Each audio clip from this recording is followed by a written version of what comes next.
Mimi ni Askofu Isaac Amani, askofu mkuu wa Jimbo Katoliki Kuu la Arusha. Napenda kuwasalimu wa Tanzania na wasikilizaji wengine wote. Karibuni katika tafakari kuhusu kazi iliyo mbele yetu ya uchaguzi mkuu. Napenda nianze hili simulizi kwa historia fupi kwenye Biblia.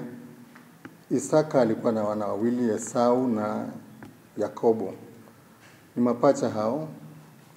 Mzaliwa wa kwanza alikuwa ni Esau na wa pili ni Yakobo.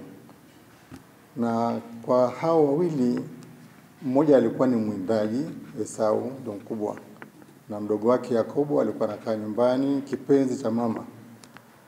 Basi Isaka alimpenda zaidi Esau kwa kuwa alikuwa ni mwindaji.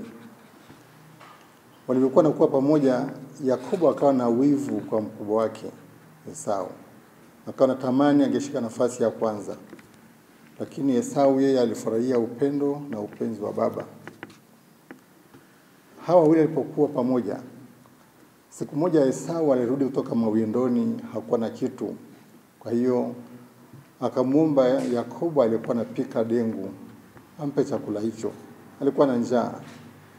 Lakini mdogo wake akamwambia, ukitaka nipatie chakula hiki, ni lazima uniuzie haki yako ya mzaliwa wa kwanza.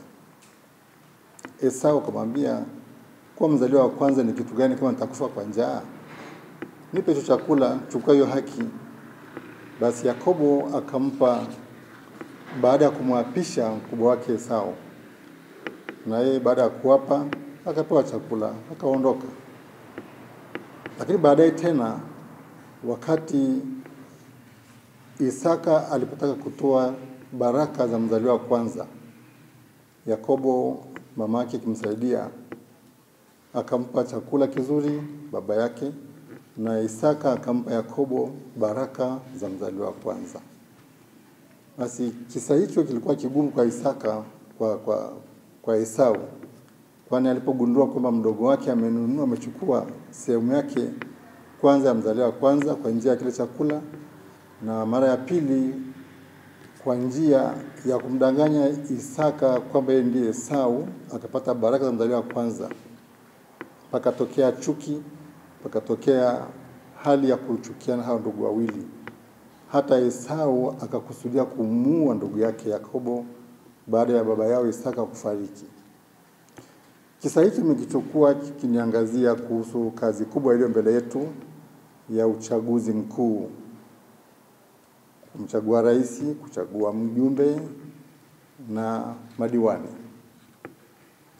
Mahusiano yetu ni ya msingi sana. Hili ni jambo ambalo ni la msingi, kuchagua viongozi wetu wakuu. Viongozi ambao wanabariki jamii kwa maongozi yao. Ni zoezi ambalo kila Mtanzania anatakiwa kulifanyia kwa uhuru, kwa uwazi na ukweli. Lakini kuna jambo ambalo linaweza likayumbisha kuchagua kwangu. Jambo la rushwa. Esau alipokea chakula, akauza haki yake ya mzaliwa wa kwanza. Na kwa kuuza haki yake, zile baraka ambazo alitakiwa azilinde kwa kishawishi cha njaa, kikachukuliwa. Mwishoni amejikuta kweli hana chochote. Akamgeukea ndugu yake kwa chuki kwa sababu hakutunza ile heshima ya kuwa mzaliwa wa kwanza, na akauza haki hiyo. Sisi wa Tanzania tufanye nini? Kwa Esau tujifunze kwamba alishindwa kusimamia uhuru wake, haki yake ya mzaliwa wa kwanza. Kwa kufanya hivyo alipoteza pia ile haki. Ndivyo nasi pia wa Tanzania, tukikubali rushwa tunajiingiza kwenye mfumo ambao unatudanganya. Tunauza haki yetu ya kuchagua kiongozi mwenye sifa na kupotoshwa kuingia kuchagua kiongozi ambaye ametupatia chochote. Sasa hii ni hali hatari mno, kwa sababu usiposimamia haki yako na kuitumia vizuri, unaweza ukajiuza, ukaishia mahali ambapo unakuwa mtumwa, maana kila anayeuza uhuru huishia kwenye utumwa. Kwa miaka ijayo, hasa miaka 5 ijayo, Yule ambaye umemchagua, umempa kura yako, hakikisha kwamba ana sifa za kiongozi. Atatuongoza, atabariki jamii, ana maono ambayo yanatekelezeka. Ndio maana ni muhimu tukaenda kwenye hadhara, tukawasikiliza naongea kitu gani, tuwape maswali, turidhike kwamba huyo tunampa kura yetu kwa kuwa na sifa. Na kwa njia hiyo tutasimamia maendeleo yetu sisi wa Tanzania. Baba wa Taifa alituambia kwamba tukipokea rushwa, anayepokea rushwa, anayetoa rushwa, wote ni wahalifu. Kwa hiyo uhalifu huo tunaweza tukafanyia mchezo tutakaoendeleza sisi wenyewe. Ili mradi tu tujue kwamba ninapopokea rushwa ninajiuza mimi na uhuru wangu kama Esau. Nikisimamia haki yangu nitakuwa na nguvu ya kumchagua nimpendaye, nimtakaye, ambaye ana sifa, na si lazima niwe nampenda sana huyu kwa kumpenda, ila naangalia sifa zake nimchague huyo. Na ndio uhuru ambao unaniongoza kwenye maendeleo. Endapo tutakubali mpaka sasa hivi kufanya kila ambacho kinaanza kuonekana sasa hivi Tanzania. Watu wanapokea rushwa, wanaomba rushwa, mpaka anayechaguliwa, anayegombea anaambiwa usipoleta chochote hatutakuchagua. Sasa wanaingia kwenye mfumo huo pia. Tukichukua mfano ni kama mtu anachukua asali, anachanganya na sumu, na huo mkorogo anatumia. Sasa tunajua kwamba mtu akitumia sumu atakufa, japo maonjo yake ni matamu. Ndivyo kwa kweli rushwa inavyoyumbisha haki ya mtu anayepiga kura. Na huyu anayetoa rushwa kuna mambo ambayo anafunika. Kuna jambo ambalo anatafuta, anatumia mimi nipe kura yangu, lakini baada ya kura hiyo ananipeleka wapi? Ana agenda yake. Ni lazima ni mwangalifu ninavyotumia kura yangu. Kwa hiyo wapendwa wananchi wenzangu, tujiandae vizuri, tuwe makini kuwauliza maswali wale wanaogombea, tusikie hoja zao, na tuwachague wale ambao wana sifa, ambao tuna uhakika kwamba kwa hayo aliyosema yanatekelezeka, yataboresha maisha ya jamii, na ndivyo tutakavyojenga nchi yetu, na Mungu ataona kweli amani tunayomwomba, tunaisimamia, tunaipigania, itazama tunda ya kila mmoja kujisikia amechangia. Na hao waliochaguliwa wataelewa pia kwamba bila kura yangu mimi wasingefika pale. Kwa hiyo tunaomba tuchangie nguvu zetu. Tusikubali kuyumbishwa na kuna jambo la rushwa. Lipo. Lazima kila mtu ajisimamie mwenyewe. Yoshua bin Sira anatuambia kwamba mwanadamu, Mungu ameweka mbele yako maji na moto.